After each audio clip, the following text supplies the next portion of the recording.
Nós vamos iniciar hoje a exposição da carta aos Filipenses. Embora nós não vamos começar lendo Filipenses hoje, porque eu entendi que nós deveríamos começar o estudo da carta aos Filipenses estudando Atos 16, porque Atos 16 é o texto que fala da criação da igreja de Filipenses, da plantação da igreja de Filipenses. Então, entender como esta igreja foi plantada, em que contexto ela foi plantada, o que aconteceu naquela cidade, na organização daquela igreja, é de vital importância para nós podermos prosseguir estudando agora o conteúdo da carta. Então hoje nós vamos nos deter fundamentalmente em Atos 16, só na conclusão da nossa mensagem que nós vamos entrar um pouquinho num contexto geral da carta de Filipenses. Então abra sua Bíblia comigo em Atos dos Apóstolos, capítulo 16. Atos 16. Começaremos a leitura a partir do verso 6. E percorrendo a região frígio-gálata, tendo sido impedidos pelo Espírito Santo de pregar a palavra na Ásia, defrontando Mísia, tentavam ir para Bitínia, mas o Espírito de Jesus não o permitiu. E tendo contornado Mísia, desceram a Troade. À noite sobreveio a Paulo uma visão, na qual um varão macedônio estava em pé e lhe rogava, dizendo: passa à Macedônia e ajuda-nos. Assim que teve a visão, imediatamente procuramos partir para aquele destino, concluindo que Deus nos havia chamado para lhes anunciar o Evangelho. Tendo, pois, navegado de Troade, seguimos em direitura a Samotrácia, no dia seguinte a Neápolis, e dali a Filipos, cidade da Macedônia, primeira do distrito e colônia. Nessa cidade permanecemos alguns dias. No sábado, saímos da cidade para junto do rio, onde nos pareceu haver um lugar de oração. E assentando-nos, falamos às mulheres que para ali tinham concorrido. Certa mulher, chamada Lídia, da cidade de Tiatira, vendedora de púrpura, temente a Deus, nos escutava. O Senhor lhe abriu o coração para entender as coisas que Paulo dizia. Depois de ser batizada, ela e toda a sua casa, nos rogou dizendo: se julgais que sou fiel ao Senhor, entrai em minha casa e aí ficai. E nos constrangeu a isso. Aconteceu que, indo nós para o lugar de oração, nos saiu ao encontro uma jovem possessa, de espírito adivinhador, a qual, adivinhando, dava grande lucro aos seus senhores. Seguindo a Paulo e a nós, clamava dizendo: estes homens são servos do Deus Altíssimo e vos anunciam o caminho da salvação. Isto se repetia por muitos dias. Então Paulo, já indignado, voltando-se, disse ao Espírito: em nome de Jesus Cristo, eu te mando, retira-te dela. E ele na mesma hora saiu. Vendo os seus senhores que se lhes desfizera a esperança do lucro, agarrando em Paulo e Silas, os arrastaram para a praça à presença das autoridades. E levando-os aos pretores, disseram: estes homens, sendo judeus, perturbam a nossa cidade, propagando costumes que não podemos receber nem praticar, porque somos romanos. Levantou-se a multidão unida contra eles, e os pretores, rasgando-lhes as vestes, mandaram açoitá-los com varas. E depois de lhes darem muitos açoites, os lançaram no cárcere, ordenando ao carcereiro que os guardasse com toda a segurança. Este, recebendo tal ordem, levou-os para o cárcere interior e lhes prendeu os pés no tronco. Por volta da meia-noite, Paulo e Silas oravam e cantavam louvores a Deus. E os demais companheiros de prisão escutavam. De repente, sobreveio tamanho terremoto que sacudiu os alicerces da prisão. Abriram-se todas as portas e soltaram-se as cadeias de todos. O carcereiro despertou do sono e, vendo abertas as portas do cárcere, puxando da espada, ia suicidar-se, supondo que os presos tivessem fugido. Mas Paulo bradou em alta voz: não te faças nenhum mal, que todos aqui estamos. Então o carcereiro, tendo pedido uma luz, entrou precipitadamente trêmulo, prostrou-se diante de Paulo e Silas. Depois, trazendo-os para fora, disse: senhores, que devo fazer para que seja salvo? Responderam-lhe: crê no Senhor Jesus, e serás salvo tu e tua casa. E lhe pregaram a palavra de Deus e a todos os de sua casa. Naquela mesma hora da noite, cuidando deles, lavou-lhes os vergões dos açoites. A seguir foi ele batizado e todos os seus. Então levando-os para a sua própria casa, lhes pôs à mesa. E com todos os seus manifestava grande alegria por terem crido em Deus. Quando amanheceu, os pretores enviaram oficiais de justiça com a seguinte ordem: põe aqueles homens em liberdade. Então o carcereiro comunicou a Paulo estas palavras: os pretores ordenaram que fossem postos em liberdade. Agora, pois, saí e ide em paz. Paulo, porém, lhes replicou: sem ter havido processo formal contra nós, nos açoitaram publicamente, nos recolheram ao cárcere, sendo nós cidadãos romanos. Agora querem às ocultas lançar-nos fora? Não será assim. Pelo contrário, venham eles e pessoalmente nos ponham em liberdade. Os oficiais de justiça comunicaram isso aos pretores, e estes ficaram possuídos de temor quando souberam que se tratava de cidadãos romanos. Então foram ter com eles e lhes pediram desculpas, e relaxando-lhes a prisão, rogaram que se retirassem da cidade. Tendo se retirado do cárcere, dirigiram-se para a casa de Lídia, e vendo os irmãos, os confortaram. Então partiram. Amém. Nós vamos meditar sobre o tema a organização da primeira igreja cristã da Europa.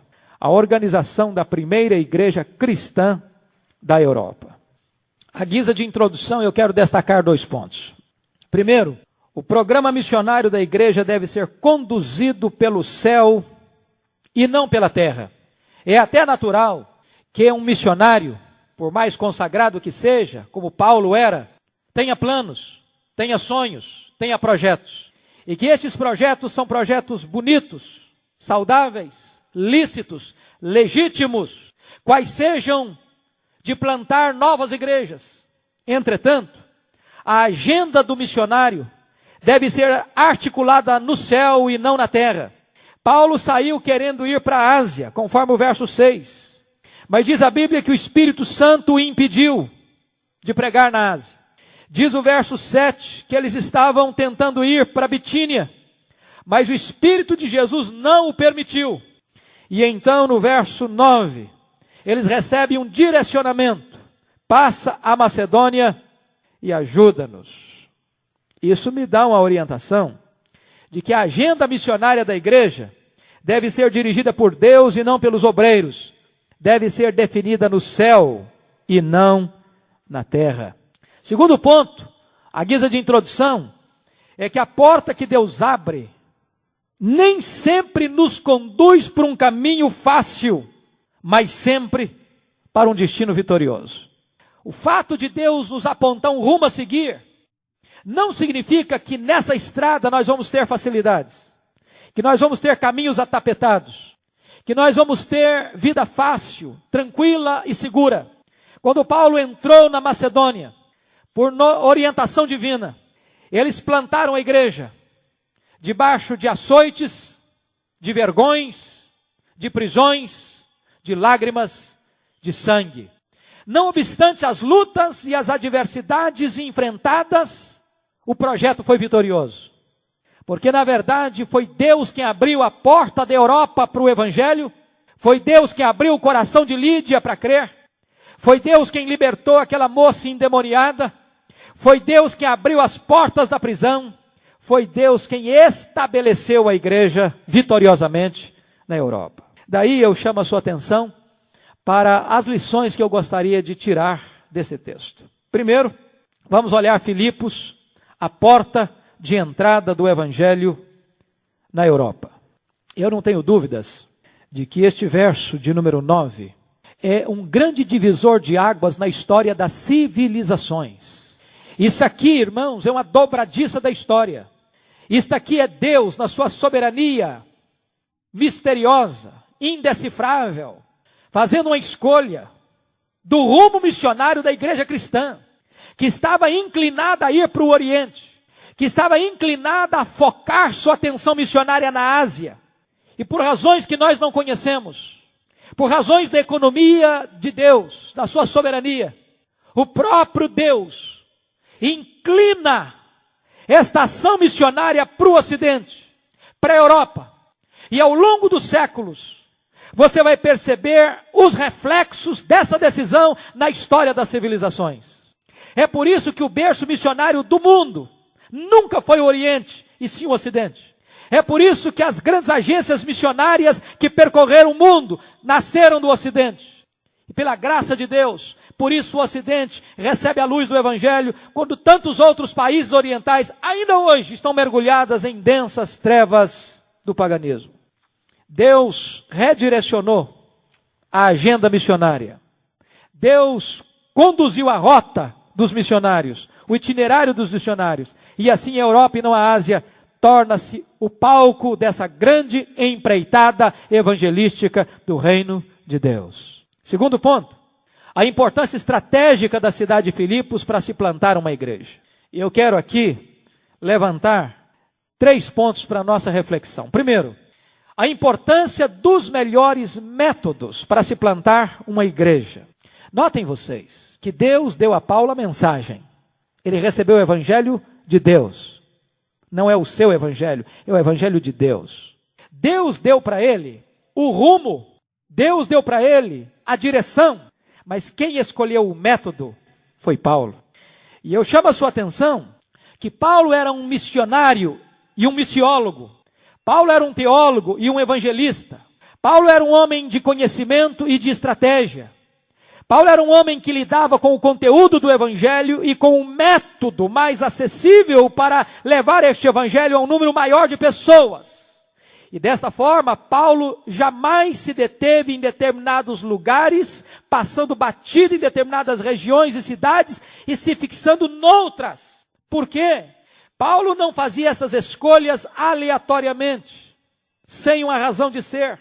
Ele passou por determinadas cidades e vai fixar-se em Filipo. Por que ele foi exatamente se concentrar na cidade de Filipos?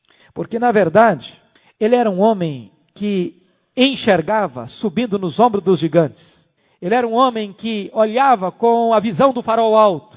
Ele era um homem que entendia que Filipos era a cidade mais estratégica para que o evangelho pudesse, a partir dali, se irradiar para regiões mais longínquas. E eu penso que, a despeito de nós estarmos quase 2000 anos distantes de Paulo, os métodos podem também ser variados como ele variou esses métodos. Porque quando nós vamos plantar uma igreja, nós temos que fazer uma escolha. Por que plantar ali e não acolá? Por que estabelecer-se neste bairro e não naquele? Por que plantar uma igreja nesta cidade e não naquela? Quais seriam os critérios para se definir? Quais seriam os fatores que deveriam levar a igreja a examinar esse conjunto de dados para fazer a melhor escolha para ter e alcançar os melhores resultados? E se você ler o livro de Atos, você vai notar que Paulo sempre foi estratégico nas cidades nas quais ele se fixou para plantar igrejas. Vamos ver, segundo ponto, a localização geográfica da cidade. Que a grande questão é, por que Paulo escolheu Filipos? Primeiro, então, a localização geográfica da cidade. Filipos ficava exatamente entre o Oriente e o Ocidente. De certa forma, Filipos era a ponte de conexão entre os dois continentes. Quando Filipe da Macedônia, que foi o fundador desta cidade, aliás, o conquistador e praticamente o fundador dessa cidade, e por isso que ela recebe o nome de Filipos, porque por causa do seu fundador, Filipe, pai de Alexandre o Grande. Por que Filipe, que era também um grande guerreiro, resolveu conquistar essa cidade? Por que ele, como guerreiro, fez questão de capturar essa cidade, de dominar essa cidade? O que estava por trás dos interesses políticos de Filipe, pai de Alexandre o Grande, para conquistar essa cidade e para dar a ela o seu próprio nome? É que, na verdade, essa cidade estava situada ao lado de uma montanha que dividia a Europa da Ásia, o Oriente do Ocidente. Quem dominasse essa região tinha acesso livre à Europa e à Ásia. Tinha uma porta aberta para um continente e para o outro. Alcançar Filipos era abrir uma porta de evangelização para o mundo da época. Era uma janela de oportunidade. Desta forma, Paulo não é aleatório ao ir para Filipos. Ele é estratégico. Ele é pertinente. Ele usa os recursos do seu conhecimento, da cultura, para tomar as medidas mais adequadas para alcançar os melhores resultados na plantação de igreja. A cidade de Filipos recebeu no início, ou ela tinha no início o nome de Crenides. E essa palavra grega significa fontes. Era uma cidade abastecida de ricas fontes de águas. Seu solo era fértil e rico de minas de ouro e de prata. Não obstante, nesta época de Paulo, estas minas de ouro e prata já não eram tão exploradas mais, mas isso fez daquela região um dos maiores centros culturais do planeta da época, do mundo antigo da época. Fato é que esta cidade de Filipos era um dos mais efervescentes mercados de comércio do mundo antigo. É por essa razão está lá uma asiática chamada Lídia, vendedora de púrpura, porque era um mercado aquecido, atraindo gente do mundo inteiro para o comércio. E Paulo entendia que uma cidade onde tem fluxo de gente que vai e vem, onde pessoas vêm e vão, esta é uma cidade estratégica para se plantar uma igreja que possa alcançar outras regiões do mundo. Terceiro ponto, a importância histórica da cidade de Filipos. Eu aqui destaco para nossa reflexão 3 pontos. Primeiro, o fundador da cidade, como já disse. Essa cidade foi fundada, basicamente, em 360 a.C., por Filipe, pai de Alexandre o Grande, aquele grande conquistador e imperador do Império Grego. E ele era um homem extremamente estratégico, e ele conquista essa cidade, dá o seu próprio nome a essa cidade, que era uma cidade basicamente de cultura helênica, de cultura grega. A influência grega está aqui, está presente aqui. Então essa cidade tem uma importância muito grande por causa da sua fundação, por causa da sua história, por causa do seu legado, por causa do seu passado. Segundo lugar, essa cidade tinha uma importância vital no contexto do Império Romano. Não só no contexto do mundo grego, mas também no contexto do mundo romano. Por quê? Porque nessa cidade se travou uma das mais importantes batalhas de toda a história do Império Romano. Quando o imperador Júlio César foi assassinado por uma orquestração de Brutus e Cássios, o exército leal ao imperador morto, sob a liderança de Otávio, nesta região de Filipos, devastou, derrotou, desbaratou as forças de Brutus e Cássios, dando vitória ao imperador. E nesta época, Otávio e Marco Antônio conquistaram grande vitória. E foi por causa desta vitória, desta região onde aconteceu a guerra, que Filipos ganha o status de colônia romana. Esta vitória foi tão decisiva porque nesta cidade de Filipos os destinos do Império Romano foram decididos. E porque os destinos do Império foram decididos nessa região, esta região recebe o privilégio de se chamar colônia romana. E aí o terceiro ponto, exatamente esse ponto aqui, que Filipos foi feita colônia romana. O que significa isso? As colônias romanas eram instituições maravilhosas. O que acontecia? Via de regra, elas tinham grande importância militar, porque Roma tinha o costume de enviar os soldados veteranos, que depois de ter prestado o seu trabalho ao império, e ganhavam a cidadania romana, eles eram enviados para esses locais, basicamente nas regiões de rotas importantes das estradas romanas. Vocês sabem que um dos pontos mais importantes do Império Romano foram as estradas romanas. Foram essas estradas que percorriam o império, que facilitaram com que o evangelho chegasse no mundo inteiro. E o que acontecia? Eles se fixavam nessas regiões, onde as estradas reais e principais transitavam, de tal maneira que qualquer emergência que surgisse, era possível buscar socorro e ajuda de uma outra colônia. Isso fortalecia o império. E nestas regiões, as pessoas viviam como verdadeiros cidadãos romanos. Era uma miniatura de Roma, onde tudo que tinha em Roma se tinha numa colônia. Se falava a língua romana, se usavam os costumes romanos, se usavam as roupagens romanas, se usavam as liturgias romanas, se usava liberdades de leis romanas, como se estivesse na Itália. A pessoa podia comprar, a pessoa podia ter direitos de posse, as pessoas podiam ter autonomias legais. Então era uma espécie de miniatura de Roma plantada numa outra região distante de Roma. E Filipos tinha esse status de colônia romana. Você pode ler isso, está claramente aqui expresso, no versículo 12. E dali a Filipos, cidade da Macedônia, primeira do distrito e colônia. Notem vocês que Paulo não chega nessa cidade por acaso, ele sabe da importância dessa cidade. Ele sabe que alcançando essa cidade, ele está alcançando também o coração de Roma, porque isso aqui é Roma. Esse é um fato muito curioso, irmãos. Eu estava agora 15 dias conversando com uma missionária que está se preparando para ir para a Arábia Saudita. E hoje o conceito missiológico está mudando, porque a conclusão que se tem, muitas vezes, é que em vez de você mandar um missionário para a Arábia Saudita hoje, não é a melhor metodologia. Por que não? Porque na Arábia Saudita hoje, não existe presença de igreja cristã. Não existe liberdade para se pregar um muçulmano. E o que está acontecendo? Você tem cidades cosmopolitas, como Nova York.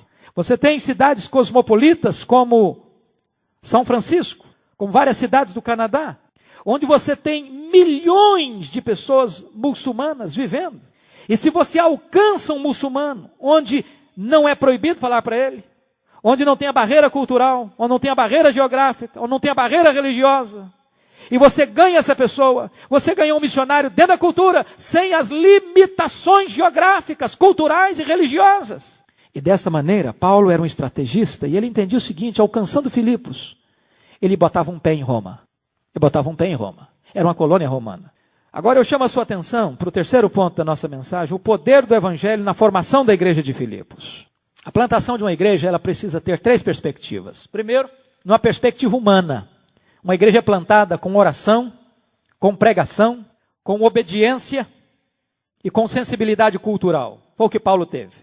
Ele vai orar, ele vai pregar, ele vai obedecer a orientação de Deus, de não ir para a Ásia, ir para a Europa, e ele teve a sensibilidade cultural de ir para Filipos e não para Neápolis. Na perspectiva de Deus, a plantação de uma igreja é obra exclusivamente de Deus. Porque só Deus pode abrir o coração de Lídia, porque só Deus pode libertar aquela endemoniada, porque só Deus pode abrir a porta daquela cadeia com um terremoto, e só Deus pode converter o carcereiro de Filipos.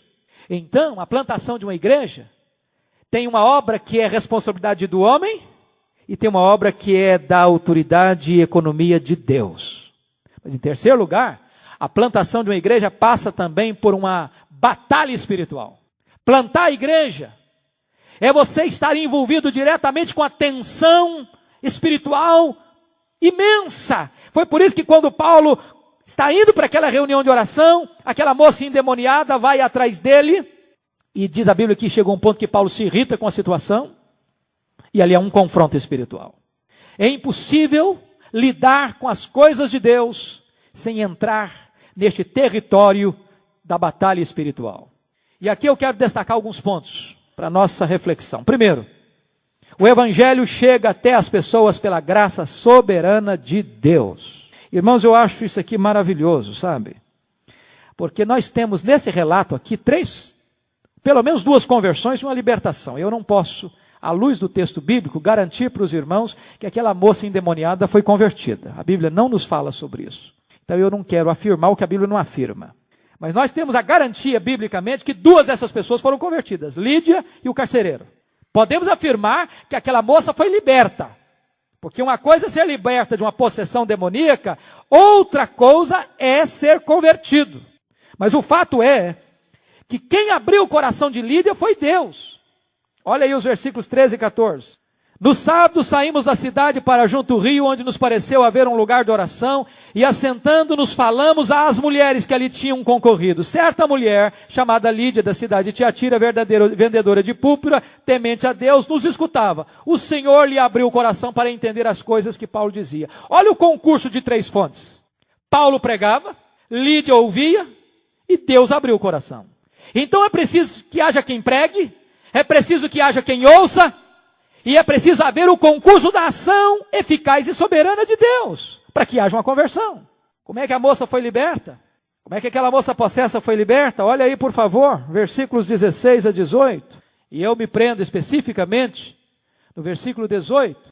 Isso se repetia por muitos dias. Então Paulo, já indignado, voltando-se, disse ao Espírito: em nome de Jesus Cristo eu te mando, retira-te dela. E ele da mesma hora saiu. Com que poder e em que autoridade, com que autoridade essa moça foi liberta? Não foi no nome de Paulo, foi no nome de Jesus Cristo. E como é que foi que o carcereiro foi convertido? E eu fico olhando aqui que teve 3 milagres pelo menos para a conversão desse carcereiro. O primeiro milagre foi um milagre físico. Houve um terremoto. E o que me impressiona é que o terremoto não derrubou a cadeia. Ele só quebrou as algemas e abriu as portas. Porque um terremoto, para abrir as portas e romper as cadeias, devia ter arrebentado as pessoas. Ou derrubado o teto na cabeça delas. Mas aquele terremoto, ele teve um alvo específico. Abriu as portas, quebrou as cadeias. Segundo milagre, foi um milagre moral. Você já imaginou que aqui um bando de presos, numa colônia romana, sentenciados à morte, em prisão máxima, porque Paulo estava no cárcere interior, onde ficavam os condenados de prisão máxima, e os seus colegas escutavam, e de repente vê a porta aberta, e não sair? Você já viu isso? Se um prisioneiro é capaz de cavar um túnel de 20 metros debaixo da terra, se ele é capaz das maiores loucuras e bravuras para escapar de uma prisão, vendo as portas abertas não sai? Isso é um milagre moral. Mas há um terceiro milagre, o milagre espiritual. Deus mudou o coração daquele carcereiro. Aquele homem truculento, sanguinário, déspota, é convertido. E a mudança é tão profunda, que em vez de açoitar, ele lava os vergões. Em vez de prender no tronco, ele leva para casa e bota uma mesa. E cuida daqueles a quem ele flagelou. Segundo ponto que eu chamo a sua atenção. O evangelho vem a todo tipo de pessoas. Irmãos, a primeira igreja cristã da Europa, para mim, é um modelo do que é a igreja cristã no mundo. Porque notem vocês aqui, primeira coisa, que Deus salva gente de todo tipo de raça nessa igreja. Lídia é asiática, ela é de Tiatira. Essa moça possessa é grega. Lembram vocês que nós estamos numa cidade grega que é colônia romana. Mas é uma cidade grega. Ela só é colônia romana. Ela é politicamente romana, geograficamente grega. E nós temos aqui uma terceira raça. Nós temos aqui um carcereiro cidadão romano. Então nós temos gente da Ásia, nós temos gente da Grécia, nós temos gente de Roma. Era uma cidade, era uma igreja multicultural, sem preconceitos e sem barreiras, logo no seu nascedouro. Segundo lugar, você tem aqui uma cidade onde Deus salva gente das diversas classes sociais. Esta igreja não é apenas multirracial, esta igreja é multissocial. Lídia era uma empresária, e nesse tempo, púrpura era um dos produtos mais caros do comércio da época. Somente pessoas endinheiradas comerciavam púrpura. Ela era uma empresária bem-sucedida. Qual é a outra pessoa que vai fazer parte dessa igreja? Uma moça escrava, que é dominada por Satanás e pelos homens. Na verdade, na cultura da época, ela não era uma pessoa, ela era uma máquina viva. E o carcereiro? O carcereiro era um funcionário público. Ele era um membro da classe média. Ele era empregado de Roma. De tal maneira que nesta igreja que tem multipresença de raças, nesta igreja também tem presença de vários estratos sociais. Mas ainda um outro ponto que eu chamo a sua atenção. Deus salva na cidade de Filipos pessoas de culturas religiosas diferentes. Preste atenção nisso. O pano de fundo religioso de cada um deles é diferente. Quem era Lídia? Quem era Lídia? Vamos ver? Quem era Lídia? Preste atenção no verso 13. Versículo 14. Certa mulher chamada Lídia, da cidade de Tiatira, vendedora de púrpura, temente a Deus, nos escutava.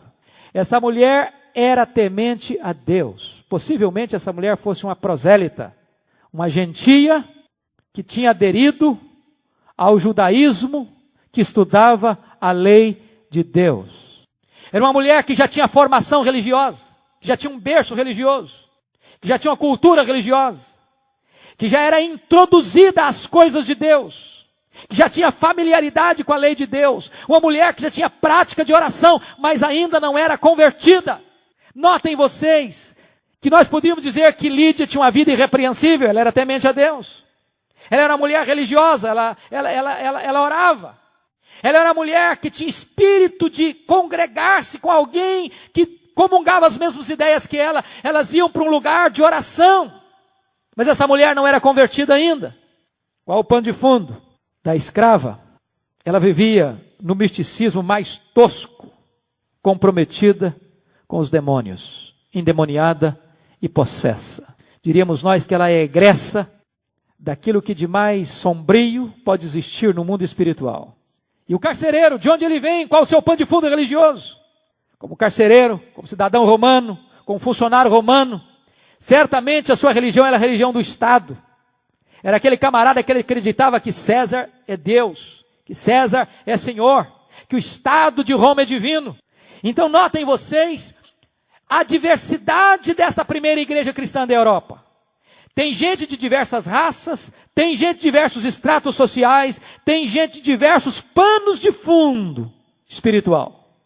E Deus pega essa gente tão diferente e bota dentro da mesma igreja. Deus derruba as muralhas de separação e faz desse povo diferente uma só igreja. Quarto ponto que eu quero focar. O Evangelho vem a nós com diferentes experiências transformadoras. Isso me encanta. Sabe por quê? Pense comigo o seguinte, se nesta noite, se nós voltássemos no tempo e no espaço, e Lídia estivesse aqui entre nós, e Lídia viesse aqui à frente, para dar um testemunho para nós da sua conversão, o que ela nos falaria? Ela iria nos dizer mais ou menos o seguinte: meus irmãos, eu nunca fui uma mulher de vida torta, de vida duvidosa, fui sempre uma mulher empreendedora, trabalhadora, honesta, religiosa, mulher sonhadora, saí da minha cidade, buscando horizontes mais amplos, mais largos. E eu era mulher temente a Deus. E um dia, numa reunião de oração, um homem chamado apóstolo Paulo foi lá pregar. E enquanto ele falava, de repente o meu coração se abriu. Os meus olhos se abriram. E uma experiência gostosa aconteceu comigo. E eu me entreguei a Jesus. Eu fui convertida. Foi algo doce, algo tranquilo, algo sereno. Algo que não me abalou. Mas veio ao encontro, talvez, das minhas expectativas de tantos tempos de oração. Testemunho suave, gostoso, que refresca a alma. Agora pensa comigo, se depois da dona Lídia viesse dar o testemunho àquela moça grega, para contar a sua experiência. Como é que foi a sua experiência? E aquela moça ia descer ao poço mais escuro, abjeto, do submundo do pecado, e dizer como ela foi usada, abusada, instrumentalizada por homens gananciosos, que não se importavam com ela, que não se importavam com as suas emoções, que não se importavam com o seu caráter, que faziam dela apenas um instrumento de lucro. Como ela foi usada e abusada e oprimida pelos demônios, como ela foi arrancada do submundo das trevas, e nós iríamos ficar profundamente impactados com este poder extraordinário de Deus que quebra as algemas, que arrebentam com o poder de Satanás e que libertam a pessoa das garras do inferno. Diríamos, puxa vida, isso é conversão, isso é libertação. Não foi diferente da de Lídia. As duas experiências foram legítimas, porém distintas. Agora pense comigo, se você agora pudesse ouvir o carcereiro de Filipos. Ele vai dar o seu testemunho. E eu diria para nós, meus irmãos, eu sempre acreditei que César era Deus. Eu sempre pensei que Roma era divina. Eu sempre pensei que não existia nada maior do que Roma. Até o dia que eu acordei desesperado, porque um terremoto abalou a prisão, e eu era o responsável por aqueles presos. E quando eu vi que as portas estão abertas, eu ia me suicidar. Quando um homem gritou lá de dentro, não faças nenhum mal, estamos todos aqui. E ele diria para nós, eu estava tremendo. E eu peguei uma lamparina e me dirigi ao interior daquela cadeia. E eu peguei aqueles homens pelas mãos e os trouxe para o lado de fora da cadeia. E eu me curvei e perguntei para eles, o que eu devo fazer para ser salvo? E então um tal de Paulo me disse, crê no Senhor Jesus e será salvo tu e tua casa. E eu criei. E eu fui salvo. E a minha vida mudou. E o meu coração mudou. E eu tive uma vontade imensa de ajudar aqueles homens, de levá-los para minha casa, de lavar os seus vergões, de botar uma mesa para eles e de chamar a minha família para que ele pregasse para a minha família. E ele pregou para a minha família e nós todos cremos e fomos batizados. O que é que eu quero dizer com isso? Nós não podemos normatizar um testemunho. Isso aqui é conversão. Cada pessoa tem uma experiência de conversão diferente da outra. Algumas pessoas têm uma conversão suave, como Lídia. Outras têm uma conversão bombástica, como o carcereiro de Filipos. Mark Lloyd Jones chega a ilustrar isso de uma maneira muito curiosa. Ele conta que, certa feita, dois cegos estavam contando um para o outro como é que foi que Jesus os curou. Ambos tinham sido curados por Jesus. Isso é uma lenda, isso é uma fábula, isso é uma parábola. E aí, um estava contando para o outro, e aí, eu fui curado por Jesus? Não, eu também fui curado por Jesus. E aí, como é que foi sua cura? O negócio é o seguinte, Jesus chegou perto de mim, cuspiu no chão, fez lodo com a terra, passou no meu olho, e eu comecei a ver. Falei, mesmo? Falei, então não foi Jesus não. Não foi Jesus, ele não fez assim comigo não. Ele não passou nada de terra no meu olho. Ele só chegou perto de mim e me deu uma ordem, fica vendo, e eu fiquei vendo. E eles entraram em tamanha discussão, em tamanha desavença, porque acharam, não, isso aqui foi Jesus, não, Jesus fez assim, não, mas Jesus fez assim. Não, então faz o seguinte, os dois criaram cada um uma denominação. A denominação da cura com os cuspe e a denominação da cura sem o cuspe. É uma parábola, mas é fruto daquilo que você está vendo todo dia, toda hora, nas esquinas da vida. O que eu quero dizer é o seguinte, Jesus não tem um método empacotado de agir com todas as pessoas do mesmo jeito. Assim que começa a primeira igreja cristã da Europa. Quarto lugar, o evangelho é poderoso para salvar aqueles que se arrependem. E eu quero só focar aqui duas coisas maravilhosas. O evangelho, quando ele não chega apenas para uma pessoa, ele chega para uma família. O que aconteceu com Lídia? Querem ver? Por favor, olha aí comigo. Olha aí comigo, por favor. Versículo 14 diz que o Senhor abriu o coração de Lídia para entender as coisas que Paulo dizia. Agora olha o verso 15.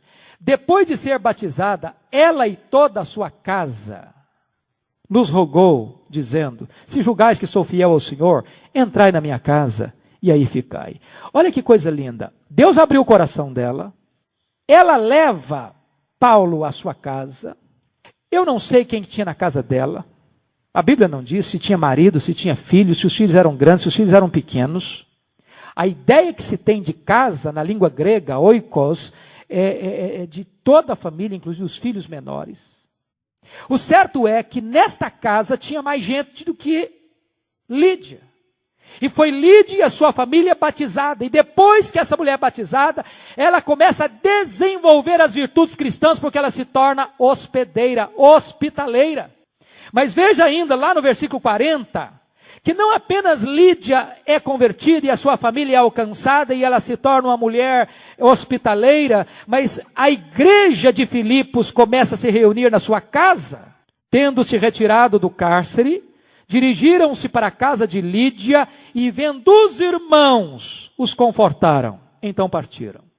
Então a igreja da cidade começa a se reunir na casa desta mulher. Olha que coisa maravilhosa o que é plantação de igreja. Se alcança uma pessoa, essa pessoa leva a sua família e de repente a casa dessa pessoa é a ponta de lança para começar uma igreja na cidade. Como é que foi o evangelho para aquele carcereiro? Olha comigo o versículo 33. Naquela mesma hora da noite, cuidando deles, lavou-lhes os vergões dos açoites. A seguir, foi ele e todos os seus batizados. E se você olhar no versículo 32, diz a Bíblia que lhe pregaram a palavra de Deus e a todos os de sua casa. Então esse batismo aqui foi precedido por pregação, e se teve batismo, foi precedido também de fé e arrependimento. Então Deus alcançando a família. Quinto lugar, o evangelho é poderoso para nos sustentar nas provas da vida. Eu acho isso maravilhoso, porque Deus não apenas abre o coração da mulher para se converter, Deus não apenas liberta a escravizada, Deus não apenas salva o carcereiro, Deus abre as portas da prisão para os missionários. Olha que coisa maravilhosa, Deus não livra o missionário do problema, mas Deus livra o missionário no problema. Na verdade, o problema é instrumento pedagógico de Deus para se alcançar o projeto da plantação da igreja. Esse é um ponto tão importante. O que Paulo quer nos dar a entender é que, na verdade, não existe o acaso, não existe casualidade. Todas as coisas estão sendo tecidas pela mão sábia de Deus para o cumprimento de um propósito. Então Deus protege esses homens. E eles tinham tamanha convicção disso que, em vez deles reivindicarem antecipadamente os seus direitos, preste atenção nisso, irmãos.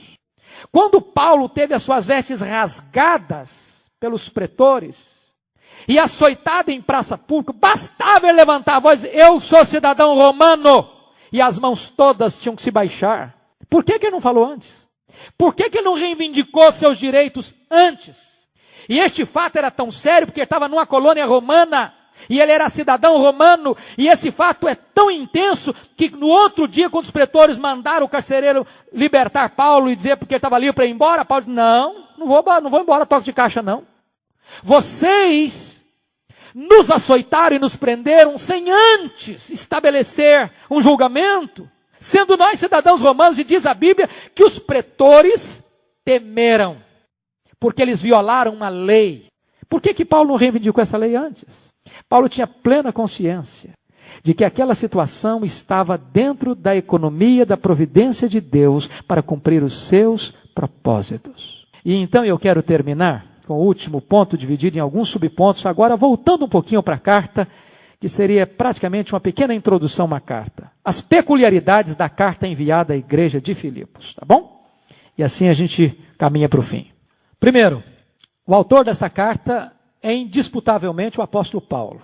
O texto mesmo, toda a carta é clara em afirmar isso. Os testemunhos internos são ricos, os testemunhos externos também são muito ricos. Os pais da igreja foram unânimes em afirmar que Paulo foi o autor dessa carta. É matéria que não merece qualquer necessidade de discussão. Quando e onde esta carta foi escrita? O testemunho unânime que esta carta foi escrita de Roma. Esta é uma das 4 cartas da prisão. Você sabe que Paulo teve 3 prisões. Paulo foi preso em Filipos, não podia ser daqui. Não podia ser daqui. Segundo, Paulo foi preso em Jerusalém e Cesareia. Você se lembra disso? No final da 3ª viagem missionária, ele foi preso em Jerusalém, transportado para Cesareia, ficou 2 anos preso em Cesareia. Alguns scholars, alguns estudiosos querem crer que essa carta foi escrita em Cesareia, mas as evidências são muito mais fortes e eloquentes para mostrar que Paulo escreveu essa carta de Roma. E quando de Roma? No final da sua primeira prisão. Paulo teve 2 prisões em Roma, vocês sabem disso. Na primeira prisão, ele chega em Roma e ele tem que alugar uma casa. E ele tem certa liberdade nessa casa, de receber visitas, de receber os judeus, de fazer um trabalho missionário a partir da cadeia. Ele paga o seu próprio aluguel da casa onde está preso. Desta primeira prisão, ele escreveu a carta aos Efésios, aos Colossenses, a Filemon, e pelas evidências internas, ele escreveu Filipenses. A última dessas cartas da prisão foi Filipenses. Mais tarde, essa primeira prisão, dela ele saiu. E ele revela nesta carta o desejo de sair, ele está esperançoso de visitar os Filipenses. Na segunda prisão, ele não está numa casa alugada, ele está numa masmorra romana. Na segunda prisão, ele não é um prisioneiro religioso, ele é um prisioneiro político. O status religioso do império mudou com o incêndio de Roma. Agora a perseguição não é mais religiosa, agora a perseguição é por parte do imperador. E nessa última prisão, ele está num calabouço, ele não tem esperança de sair mais. Foi quando ele escreveu a sua última carta, a segunda carta a Timóteo. Ele está dizendo: eu vou ser oferecido por libação. Meu martírio está chegando. A hora chegou. Eu não tinha mais esperança de livramento. Terceiro, por que Paulo escreveu esta carta? Eu acho que Paulo escreveu essa carta por 2 razões básicas. Primeira razão básica era para agradecer à igreja de Filipos a sua generosidade. Se você observar comigo, vai lá para a carta de Filipenses agora. Agora você pode sair do texto de Atos, e eu estou caminhando para o fim. Olha aí capítulo 4, versículo 15. Esta igreja de Filipos foi a igreja mais solidária com Paulo em todo o seu ministério. Olha o verso 15. E sabeis também vós, ó Filipenses, que no início do evangelho, aqui está se referindo ao início da evangelização na Europa. No início do evangelho, quando parti da Macedônia, ou seja, quando eu parti daí de Filipos, Nenhuma igreja se associou comigo no tocante a dar e receber, senão unicamente a vós outros. Essa igreja, desde o começo do ministério de Paulo, ela diz o seguinte: Paulo, nós somos seu parceiro, nós estamos com você, nós queremos ajudar você, estar do seu lado, ser um suporte financeiro na sua vida.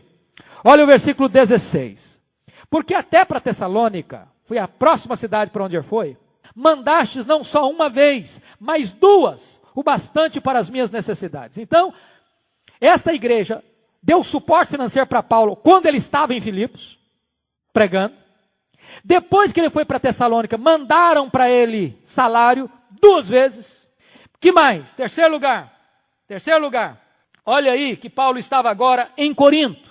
Paulo saiu de Tessalônica, foi para Bereia, passou em Atenas e foi para Corinto. Em Corinto ele ficou 18 meses. O que aconteceu em Corinto? A igreja de Corinto era uma igreja mão de vaca, uma igreja pão dura, uma igreja que não teve capacidade, ter sensibilidade de sustentar o seu missionário. Aliás, Paulo sofreu muito em Corinto. Algumas pessoas diziam que ele não era nem apóstolo, que ele era impostor. E Paulo tinha um princípio. Quando ele percebia que as pessoas estavam duvidando da sua honestidade, da sua motivação, ele fazia questão de recusar o salário. Porque ele não queria, com a sua atitude, criar obstáculo cultural para o evangelho. Então ele não recebeu o salário dos coríntios. E o que aconteceu com ele? Você quer saber? 2 Coríntios 11, 8 e 9. Olha lá comigo. Olha o que essa igreja fez com ele. Essa igreja da Macedônia, essa igreja de Filipos. 2 Coríntios 8, 11. 11 e 8, desculpa. Só invertei o número aí. 11, 8 e 9. Despojei outras igrejas. Está falando para a igreja de Corinto. Despojei outras igrejas recebendo salário para vos poder servir. Agora Paulo está chamando a atenção da igreja de Corinto, puxando a orelha da igreja. E estando entre vós... se eu fosse membro da igreja de Corinto, eu ia ficar com um pouco de vergonha com essa carta. E estando entre vós, ao passar privações, que é isso, Paulo? Você foi pastor da igreja de Corinto e passou privações? Falei, não me fiz pesado a ninguém. Olha bem, ele passou a privação, mas não foi pesado. Ele fez questão de não ser pesado. E se você quiser saber, não que ele entendesse que ele não merecia receber da igreja. Eu vou explicar por que daqui a pouco. Se você quiser saber sobre isso, leia 1 Coríntios capítulo 9, ele explica tudo isso lá. Não me fiz pesado a ninguém, pois os irmãos, quando vieram da Macedônia, supriram o que me faltava. Note aqui, que a igreja de Filipos sustenta Paulo, enquanto ele é pastor da cidade de Corinto. Que mais que essa igreja fez? Que leva Paulo a ser grato. Quando Paulo estava voltando para Jerusalém, depois da 3ª viagem missionária, recolhendo ofertas das igrejas, Paulo está trabalhando com a igreja de Corinto, essa igreja mão de vaca, para ver se a igreja também despertava, para ajudar nas contribuições para os pobres da Judeia. Qual o testemunho de Paulo? Abra sua Bíblia em 2 Coríntios 8. Preste atenção. Olha o que Paulo escreve. Capítulo 8, 2 Coríntios 8, de 1 a 4. Também, irmãos, vos fazemos conhecer a graça de Deus concedida às igrejas da Macedônia, porque no meio de muita prova de tribulação, manifestaram abundância de alegria, e a profunda pobreza deles superabundou em grande riqueza da sua generosidade, porque eles, testemunho eu, na medida de suas posses, e mesmo acima delas, se mostraram voluntários, pedindo-nos com muitos rogos a graça de participarem da assistência aos santos. Preste atenção. Quando Paulo está indo levar as ofertas, a igreja de Filipos era uma igreja pobre e perseguida. Apesar da pobreza, apesar das dificuldades, esta igreja pede a graça de poder participar da assistência aos santos. Então, contribuição não é peso, é graça. E graça é um favor imerecido de Deus. Esse é o entendimento que ele tinha de contribuição. Então, essa igreja ajuda não só a Paulo, essa igreja ajuda os judeus da Judeia. Gente que eles nunca tinham visto na vida. Qual a última prova da generosidade dessa igreja? Agora Paulo estava preso em Roma. O que essa igreja faz? Volta aí para Filipenses, por favor. Capítulo 4. Olha o que essa igreja faz. Capítulo 4, versículo 18. Recebi tudo, e tenho abundância, estou suprido, desde que Epafrodito me passou às mãos o que me veio de vossa parte, como aroma suave, como sacrifício aceitável e aprazível a Deus. Notem que esta igreja esteve envolvida com o ministério de Paulo desde o começo até o fim. Paulo estava preso em Roma, e esta igreja desloca um membro desta igreja a quase 1000 quilômetros para ir levar donativos para Paulo e para prestar socorro a Paulo na prisão. E Paulo escreve essa carta para agradecer a generosidade desta igreja. Esse é o principal motivo desta carta. Segundo motivo dessa carta, esta carta foi escrita para alertar a igreja acerca de um perigo gravíssimo que estava atacando a igreja. Qual o perigo? O perigo era que esta igreja estava enfrentando, aliás, dois perigos. O primeiro perigo que essa igreja estava enfrentando era o perigo da quebra da comunhão. Eu não vou me estender nisso porque nós vamos expor isso. A igreja de Filipos estava tendo feridas internas, estava tendo relacionamentos trincados e quebrados. E a comunhão da igreja estava sendo arranhada e afetada. E a vitalidade da igreja estava sendo comprometida. E de repente Paulo percebe que o problema que está atacando a igreja está começando de dentro dela mesmo. Não há unidade, não há comunhão. Ao ponto de pessoas na própria liderança da igreja estarem trabalhando sem concordância, sem uma só mente, sem um só coração. E Paulo entende, escreve para essa igreja, que esta igreja precisa entender uma coisa. Olha o capítulo 2, versículo 1. Que ele fala da exortação em Cristo, ele fala da consolação de amor, e esse amor tem procedência em Deus. Ele fala da comunhão do Espírito. Ele fala da bênção trinitariana, que quando membros da mesma igreja, estão juntos na mesma igreja, e estão atritados e feridos e machucados, e as pessoas não estão compreendendo a plena comunhão, que isso atenta contra a própria obra da Trindade na vida da igreja. Paulo trabalha isso. E se você perceber, lá no capítulo 4, versículo 1, ele diz: portanto, meus irmãos, amados e muito saudosos, minha alegria e coroa, sim, amados, permanecei desta forma, firmes no Senhor. Ele usa a palavra amados duas vezes e a palavra irmão uma vez. Ele está dizendo o seguinte: você quer restabelecer a comunhão? Entenda quem você é. Você é uma família. E o que une vocês é a maior força do universo. É o amor de Deus. O segundo problema que ataca essa igreja para destruí-la é o problema da heresia. Se você notar, esta igreja está enfrentando heresia doutrinária. Essa igreja está enfrentando falsos mestres. O capítulo 3 todinho é dedicado para algumas pessoas judaizantes que estão lá querendo perturbar a igreja, ensinar doutrinas erradas à igreja, levar este povo para dois caminhos, para o caminho judaizante e para o caminho gnóstico, de uma perfeição por meio do conhecimento. E Paulo vai pregar sobre Jesus. E vai dizer, essas pessoas são adversários, essas pessoas são inimigas da cruz de Cristo. E eu termino, o último ponto, só citando, porque eu vou explorar isso com bastante vagar na exposição. Essa carta tem 4 ênfases básicas. Primeiro, alegria. Essa carta é a carta da alegria. E a gente pode sintetizar essa carta em Filipenses 4:4. Alegrai-vos sempre no Senhor, outra vez digo alegrai-vos. Esta alegria imperativa, ultracircunstancial e cristocêntrica. Segundo, esta carta tem um tema, unidade cristã. Esta carta foi escrita para dizer, irmãos, fiquem juntos. Um só pensamento, uma só alma, um só propósito. Terceiro, esta carta foca a pessoa de Jesus Cristo. A pessoa de Jesus Cristo. Ele é divino, ele se fez servo, ele foi exaltado. Ele vai voltar. E finalmente esta carta não parece ser, a gente sempre fala que Tessalonicenses é a carta da escatologia, mas esta carta se refere à segunda vinda de Jesus nada menos do que 10 vezes em apenas 4 capítulos. A esperança do crente está no dia do Senhor Jesus. Ele começou a obra em nós e ele vai completá-la até o dia de Cristo Jesus. Eu devo viver uma vida santa porque vai chegar o dia do Senhor Jesus, quando eu vou ser examinado e verificado por Deus com os meus frutos de justiça.